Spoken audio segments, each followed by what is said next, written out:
Welcome to Stuff You Missed in History Class, a production of iHeartRadio.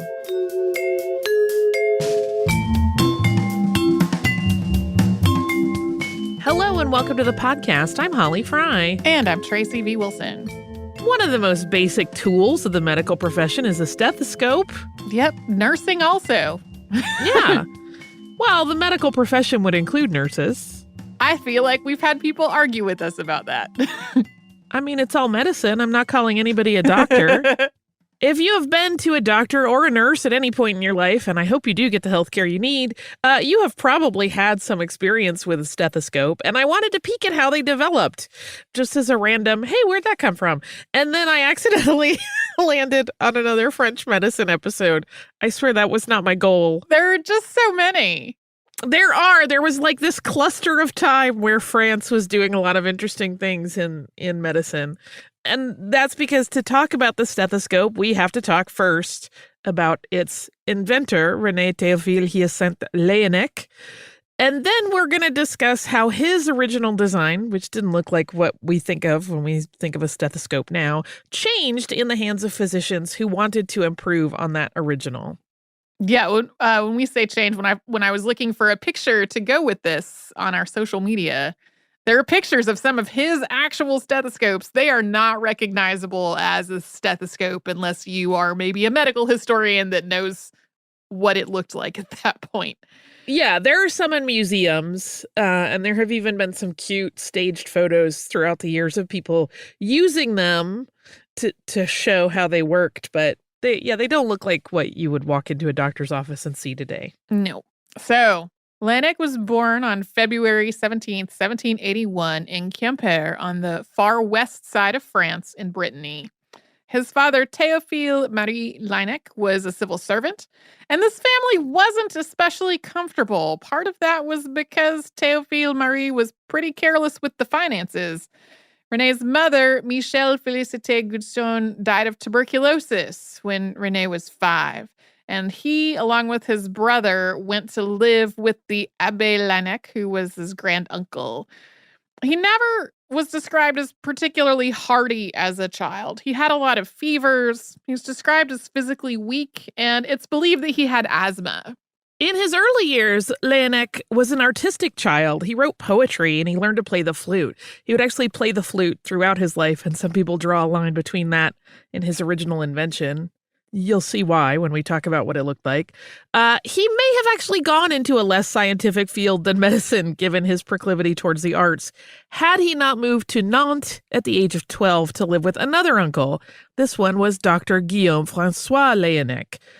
And in his new home, it seems that René really flourished academically. He had already studied Latin and Greek with his other uncle, and in his new home, he added English and German to the list of languages that he spoke. Uncle Guillaume was dean of the Faculté de Médecine at the University of Nantes, and soon René was assisting him at the Hôtel Dieu, treating wounded from conflicts between revolutionaries and counter-revolutionaries in the area. At 14, René Laënnec was assisting his uncle, and he was learning to dress wounds and look after patients. And just 4 years later, in 1799, he was appointed to a post as third-class surgeon at the Nantes Military Hospital before transferring to the Hospice de la Fraternité. But that second post was also short, because in 1800, Laënnec moved to Paris to study dissection with expert anatomist Guillaume Dupuytren at École Pratique. Laënnec also studied with other luminaries of French medicine at the time. His medical knowledge expanded rapidly. While still a medical student working hard enough to gain top honors, he also started publishing papers on a variety of medical topics. That started in 1802. Before completing his medical degree, he had the distinction of being the first person in medicine to lecture on melanoma, which he did in 1804. Also in 1804, he wrote his thesis, Proposition sur la doctrine d'Hippocrate relativement à la médecine pratique. That's proposals on the doctrine of Hippocrates relative to practical medicine. So he was talking about all of the work of Hippocrates and how it applied to medicine in his contemporary time. And he graduated from medical school as a result of completing that. And he was invited to join the faculty of the Society of the School of Medicine in Paris. His melanoma lecture that he had given while still a student was published in 1806. At this point, it really seemed like his career was on the rise. He already built a reputation through his writing. He had made the discovery that tubercle lesions, which are the nodules that form in the tissues of patients with tuberculosis, he discovered that those lesions could form anywhere in the body, not just in the lungs. Previously to this work, that was what people thought, that it was only in the lungs. This actually tied to his work on melanoma because he actually had discovered the distinction between lesions from melanoma and lesions from consumption. Because he had studied with some of the greatest medical experts of the time and had written extensively about his studies in tuberculosis, as well as peritonitis and amenorrhea, he was recognized for a high level of expertise in the field, and that was in spite of his young age. His life was soon to have some difficulties, though. In a short span of time, Laënnec had a falling out with his mentor Dupuytren, and his uncle, like his mother, died from tuberculosis. The issue with Dupuytren was rooted in his melanoma paper. His mentor had also worked on similar research and felt that he had not been properly credited in Laënnec's work. That was particularly insulting to Dupuytren because his student was credited with having discovered melanoma with no mention of Dupuytren's work at all. The two men actually fought about this for several years. And the stress of this and the loss of his uncle caused Laënnec's medical issues to flare up to the point where he had to take a break from his work and take a leave of absence. And during that time, he visited Brittany, where he was born, to relax and recover. When he felt better, René Laënnec returned to Paris to try to pick up where he'd left off. His private practice of medicine went pretty well. He had lots of patients, and he became part owner and editor of Journal de Médecine, which was not surprising considering how much medical writing had been part of his career. What he was hoping was that he would also get a job in a leadership position on a Parisian hospital staff. That didn't happen, though. In 1808, he founded Athénée Médicale, that's Medical Athenaeum, which was also eventually absorbed in the Academic Society of Paris. This was a time when Laënnec, who had always been a devout Roman Catholic, really recommitted to his religion. And that led to his appointment as the personal physician of Cardinal Joseph Fesch. That religious devotion was the reason he found his aspirations at a hospital job a little bit out of reach.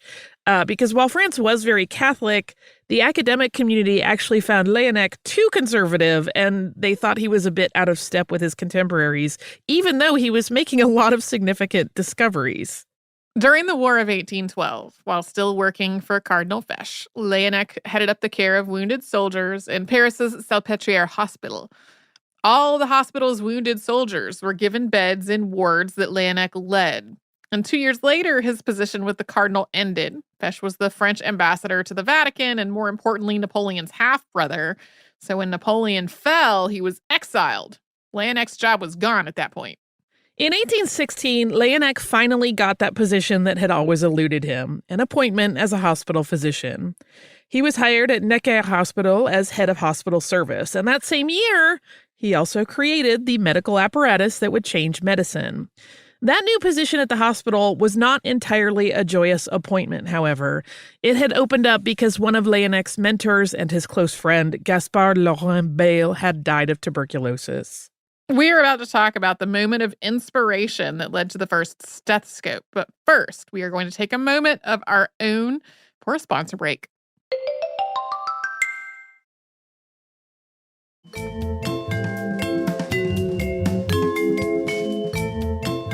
The story of the stethoscope's actual moment of invention has taken on a few inconsistencies, as we frequently see when it comes to historically significant events. But these actually aren't too wildly varied. They mostly just involve the timing of this inspiration.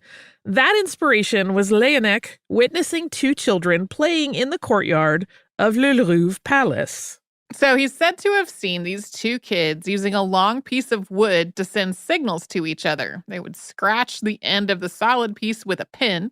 One child was doing the scratching, while the other one listened on the other end, listening for the sound to travel through the wood. So in some versions of this story, he sees this happening, and then a lot of time passes before he tries to put it into use. But in others, he was walking on the way to see a patient when he saw these two kids doing this.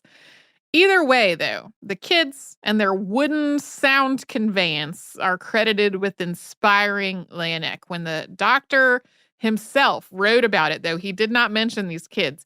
He did mention the pen scratching a wood beam. Yeah, as he wrote it, quote, "I recalled a well-known acoustic phenomenon. If you place your ear against one end of a wood beam, the scratch of a pin at the other end is distinctly audible. It occurred to me that this physical property might serve a useful purpose in the case I was dealing with. I then tightly rolled a sheet of paper, one end of which I placed over the precordium, chest, and my ear to the other. I was surprised and elated to be able to hear the beating of her heart with far greater clearness than I ever had with direct application of my ear. I immediately saw that this might become an indispensable method for studying not only the beating of the heart, but all movements able of producing sound in the chest cavity." We're jumping ahead just a bit, though, because the case at hand was also a source of inspiration. And this is often described as Laënnec solving a problem of embarrassment as much as one of medical need. In September of 1816, the doctor was called to see a young woman who had, quote, general symptoms of a diseased heart. He wanted to listen to her chest. To be clear, auscultation, which is listening to the sound of a patient's heart, lungs, or other organs, that was not a new idea in 1816. Hippocrates had made references to internal sounds as a means of diagnosis, and doctors who preceded Laënnec had theorized that some sort of mechanism might eventually be developed that would enable physicians to listen to their patients' bodily sounds. But more specifically, leading up to this particular moment and influencing Laënnec's idea was the work of Viennese doctor Leopold Auenbrugger. He had used an idea that he had seen in his youth, his father tapping a barrel to see how full it was, and applied that concept to medical examinations. He determined that a human chest that was filled with fluid would sound dull when you tapped it, whereas a healthy human chest cavity would have resonance when tapped. And this percussive diagnosis method was something that had been written about in the 18th century and translated into French by Napoleon's doctor Jean-Nicolas Corvaisier de Maret, who was also one of Laënnec's teachers in 1808. Aside from tapping on a patient's chest, the other method for collecting information for diagnosis of chest ailments was immediate auscultation, which meant that the doctor would put their head directly onto the patient's chest and listen. But in this particular case, Laënnec was reluctant because of the patient's age and sex. He did not want to put his head up against her chest. And this is when he recalled the idea that we just quoted. Because he recognized he could actually hear better with his rolled up sheet of paper than with his ear alone, this started him down a path of experimenting to further develop this idea.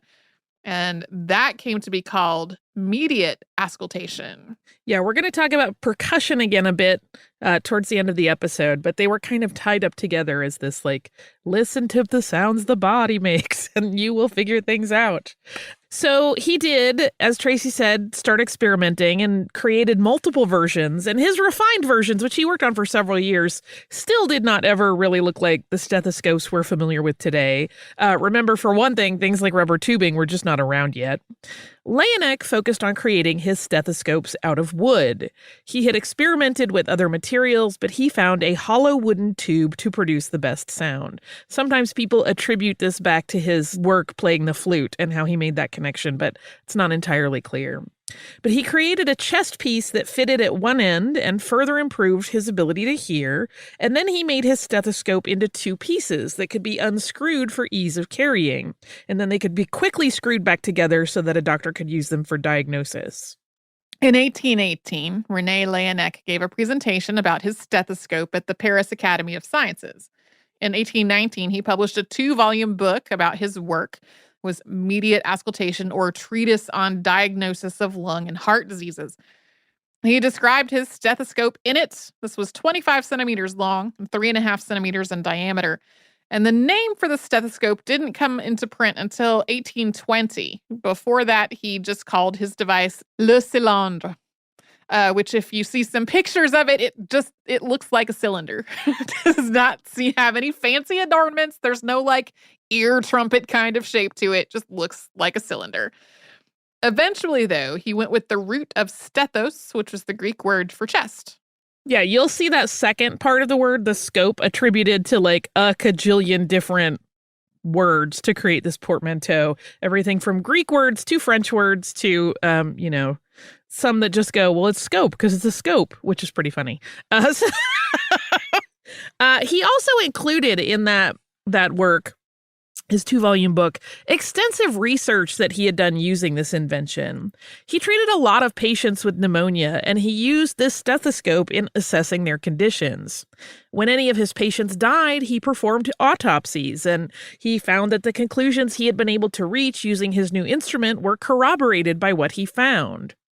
Laënnec's stethoscope was quickly recognized as invaluable for diagnosis, and as his book was translated, starting in 1821 in London, doctors from around the European continent soon were eager to learn how to use it, and a lot of them traveled to Paris to hear lectures from Laënnec himself.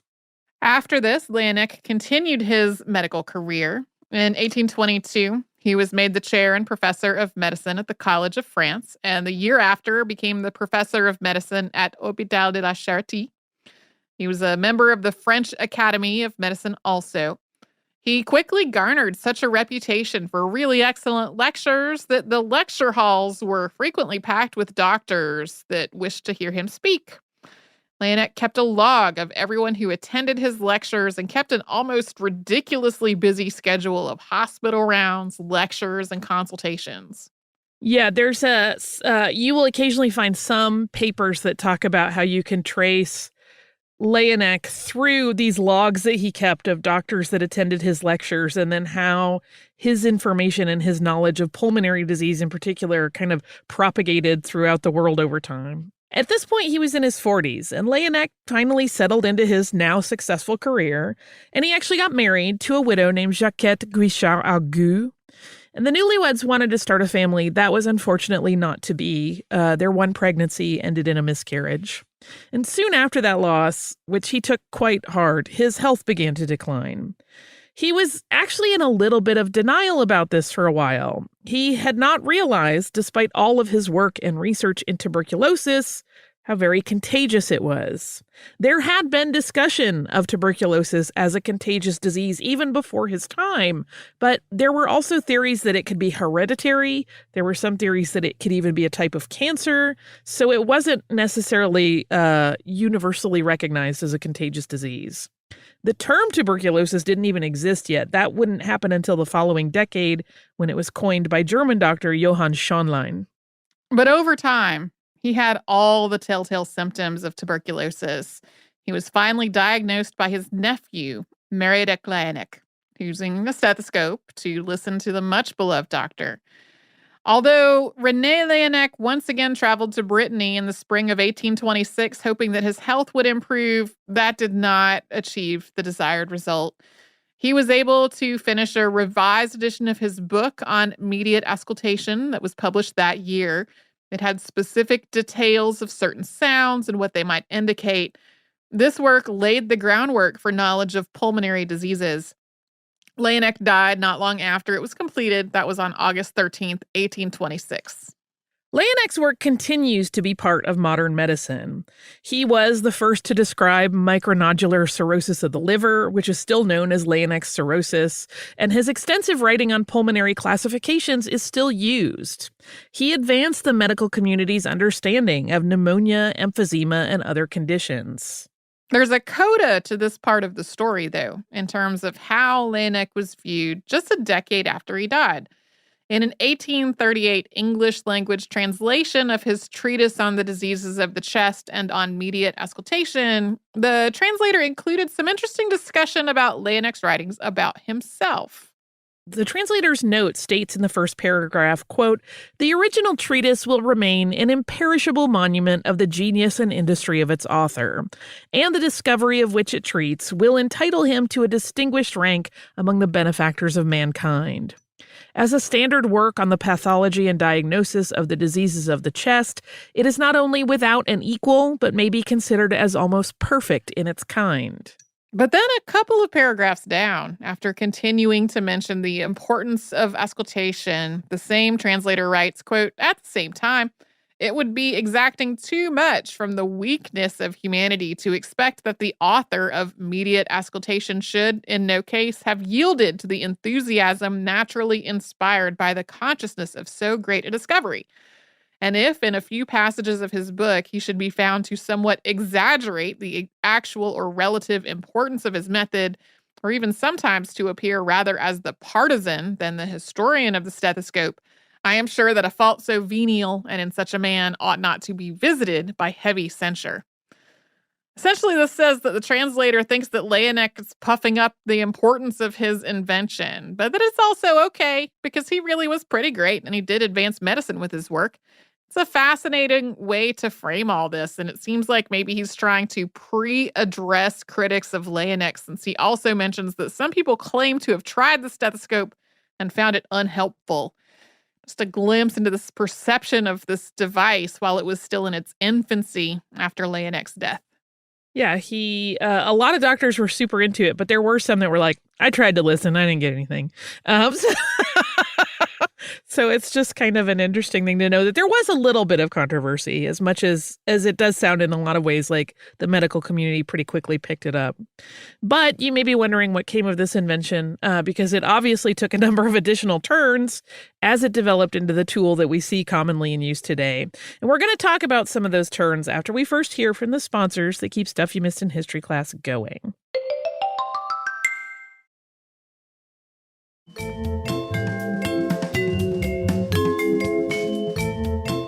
Several other physicians contributed to the development of the stethoscope. The first change to it actually appeared in the last year of Laënnec's life. That was the work of Pierre-Adolphe Piorry, who was born 13 years after Laënnec on December 31st, 1794. And he started studying medicine when he was just 15, and at the age of 19, he became aide chirurgien militaire in the Napoleonic Wars, when he was drafted while he was still a medical student. In that role, he traveled to Spain, and he got a very hands-on education at a military hospital in Barcelona.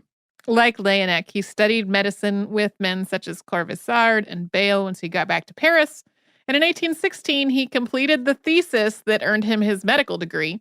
That was titled On the Danger of Reading Medical Textbooks by the Laity. He started working at l'Académie de Médecine in 1825, and he was considered to be a gifted teacher. From there, he climbed the ladder in Paris's medical facilities and became the chair of medicine at l'Hôpital de Piti in 1837. Piorry specialized in percussion as a clinician, and that, as we mentioned earlier, is exactly what it sounds like, tapping parts of the body to gain an understanding of the structures and the organs within. And Laënnec had actually used his cylindrical stethoscope for percussion as well. He used it as a tapping tool. But the success of the stethoscope's use in auscultation had sort of eclipsed the practice of percussion. And Piorry wanted to both replicate Laënnec's success and reputation and gain his own renown, while also reiterating the usefulness of percussion as a diagnostic tool. Perhaps the most charming thing about his story is that he was a poet as well as a physician, and he wrote about his work in percussion and his contribution to the stethoscope in a poem titled Dieu, l'âme et nature, or God, Soul, and Nature. In the poem, he described praying to God to be able to contribute to the development of medicine as Laënnec had, and how he was inspired when he became aware of the sound he heard when he scratched his own chest. Immediately, he began to experiment in this area, eventually developing a method of placing a small plate between the patient's skin and the doctor's finger to both control the way the sound was heard and to reduce the discomfort to the patient of being tapped in this one spot repeatedly. Soon, he integrated this plate with a stethoscope. An example of Piorry's version of the tool was included as an illustration in that same English language translation on Laënnec's work that we referred to just a bit ago. And it describes Piorry's stethoscope this way, quote, "This stethoscope is constructed exactly on the same principles as that of Laënnec, but with several modifications intended to render it lighter, smaller, and more portable. In it, the central bore and conical cavity of the pectoral extremity are preserved of the original dimensions, but the body of the instrument is greatly reduced in size, and the proper width is given to the auricular extremity by screwing a thin ivory cap to the slender body of the instrument. The pleximeter is attached to the stethoscope merely with a view to render the former conveniently portable. So in case that's not clear, it was a smaller version of the stethoscope, but one end of it expanded out in a wide, shallow, conical shape with a plate, that was the pleximeter, over the widest part of the cone. The flat plate would be placed against the torso of the patient, and then the doctor would tap it with a finger or a small hammer. Today, physicians will usually use their hand instead of a plate for this. Laënnec actually attended Pury's talk at the Royal Academy of Medicine when he introduced these ideas, although Pury's book on the subject didn't come out until well after René Laënnec had died. Pury had included the inventor of the stethoscope in the dedication.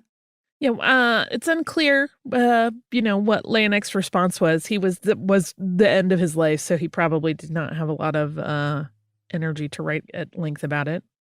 The first binaural stethoscope, meaning that it had separate earpieces for each ear, was the work of Dr. Nathan B. Marsh. You'll actually see a few different people credited with this because many people were trying to improve it at the same time. Marsh was born in the late 18-teens in Newark, New Jersey, and moved when he was still quite a small boy with his family to Cincinnati, Ohio. There is a Marsh stethoscope in the collection of the Smithsonian's National Museum of American History. That's not a fully intact model. The earpieces and their connector tubes are missing, but this one has 3 ebony bells of differing sizes that you can screw off and on.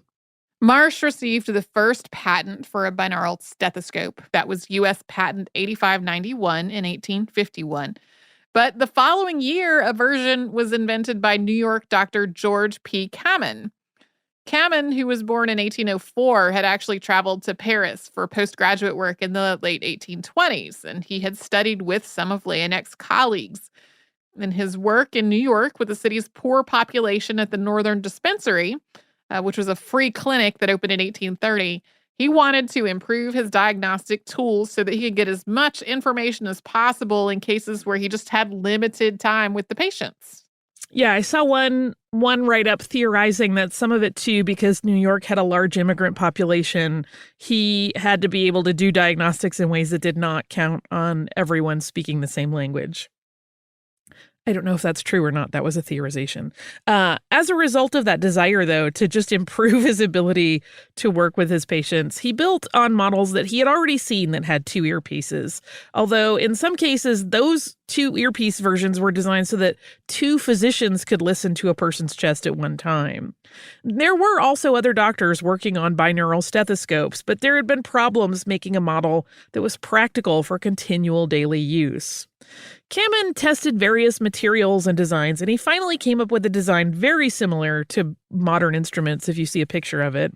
In Kamen's version, there were 2 stiff metal tubes with ivory earpieces, and the ends opposite the earpieces on those metal tubes connected to 2 flexible tubes with tightly wound silk coverings. Those flexible tubes connected into a hollow ball, which connected to the bell section, which was held to the patient's chest. That hollow ball was said to amplify the sound.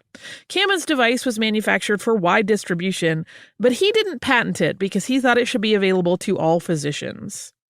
In the 1890s, the phonendoscope was introduced by 2 Italian doctors, Eugenio Bazzi and Aurelio Bianchi. This design, which the inventors claimed was superior to the stethoscope, had a rigid diaphragm disc and a removable outer disc, and then a rod that extended from one side of the larger disc and held a smaller rubber disc. The side opposite that had 2 metal tubes extending from its center that could be fitted with rubber tubes that ran up to earpieces. That was a departure from the Kamen style that at that point had been adopted by physicians around the world. And while it was produced for several decades, it eventually fell out of favor. It is an odd-looking thing to me if you see it. It's like the little rod that extends with the smaller piece looks so tiny compared to the larger disc it comes from. I'm like, why would you put such a teeny piece up against a patient? But what do I know? Also in the 1890s, Massachusetts doctor Robert Bowles invented a diaphragm chest piece, which was a departure from the bell shape that had been the most common design. And it was very simple to apply that because of its large surface area to the patient's chest. In 1926, the Bowles design was incorporated with the Bell design into one chest piece by Boston's Howard Sprague to respond for the demand for an instrument that had both options. So in the Sprague version, instead of that bell, it created a shape that looks like a cone with a diaphragm over the widest part. This came to be known as the Sprague-Bowles stethoscope, and it was very popular for the next 2 decades. In the 1940s, Sprague, who was a cardiologist, once again revisited the design of the stethoscope, this time with collaborator Maurice Rappaport. Together, they came up with a chest piece that was two-sided. One side was optimal for listening to the cardiovascular system, while the other was best for respiratory assessments. This was an attempt to separate out the best of both worlds approach of the Sprague-Bowles model, and it worked, but when the two tubes that led from the double-sided chest piece to the air pieces rubbed together, it created so much interference that it could be really frustrating to doctors. Can you imagine, I'm trying to listen to your lung function. What is that scraping noise? It's actually my instrument. The next step in stethoscope evolution came from Dr. David Littman, who was a Harvard Medical School professor and a cardiologist. And Littman addressed those issues with the Sprague and Rappaport version of the stethoscope by creating a one-sided chest piece. So unlike theirs, which you had to flip side to side, his was just one-sided, and it had a diaphragm that had a dial that could be tuned for different purposes. This 1960s version remains the design for standard stethoscopes today. Littman founded a company called Cardiosonics to manufacture his device. That company was eventually acquired by 3M. Today, of course, there are all kinds of specialized stethoscopes with Bluetooth connectivity, and even plans you can download online if you want to print your own stethoscope with a 3D printer, among other developments. They're all still based on that Littman design, and that has roots that easily trace back to Laënnec. Stethoscopes, who knew? I love reading about how it was really all because he didn't want to touch his patient directly. Honestly, they're a little newer than I would have thought, because I think things like ear trumpets are a little older than this. There's at least written, and it just seems like somebody would have stuck their ear trumpet onto somebody's, chest. Man, no. They were just sticking their ear up against their chest. We can talk some more about that in the behind the scenes. Yeah. But in the meantime, I have a listener mail, which is from our listener, Angie, about one of our episodes that's a little less lighthearted. It is the Mildred Fish Harnack episode. She writes, "Hi, Tracy and Holly. I just got done listening to the Mildred Fish Harnack episode. I adore your podcast, and I listen to it while I jog after work. This episode must have made me look crazy to passersby because I was openly sobbing, like the ugly cry kind, while still jogging and listening." Boy, I know that feeling because I did that a few times while I was prepping it. Mildred's story touched me deeply and more than I thought it could. I am a graduate of the University of Wisconsin-Madison, and it made my heart swell to learn how brave and true Mildred was. UW-Madison places a strong emphasis on using your education to help others. This is called the Wisconsin idea, and I cannot help but think that moral compass was cemented in Mildred's heart during her college years. I also studied German languages as an undergrad at UW, where we learned not just the language, but also about the White Rose Resistance group and others who stood up for what was right and paid with their lives. One of my professors in the German department grew up in East Germany, and she described living through the horrifying experiences of East German informants. It was a dystopia where anyone would inform on anyone else. Children reported parents, wives reported husbands. You literally could not trust yourself to speak your thoughts even in your own room because you never knew if your own home was bugged. It was, and still is to this day, I believe, the most widespread and organized state surveillance effort in the world. Even then, though, there were people like my professor who met with other resistors and stood up for what was right, even in small ways. She later found out she had a lengthy file with the police. After reunification, East Germany ceased to be, and those files were made public. She asked if we could potentially do a show on East German resistance. We might. We do definitely have one from the archives on the White Rose. And then she also sent us some beautiful, beautiful pictures. I'm sorry I made you cry, but I'm glad that Mildred's story is getting more widespread discussion in general. There's also a new book about her a couple people have written to us about. So there's plenty to cover if you want to read and learn about her. She was quite amazing. Thank you for writing to us, Angie. If you would like to write to us, you can do so at historypodcast@iHeartRadio.com. You can also find us on social media as Missed in History, and subscribing is easy as pie. You can do that on the iHeartRadio app or anywhere else you listen to podcasts.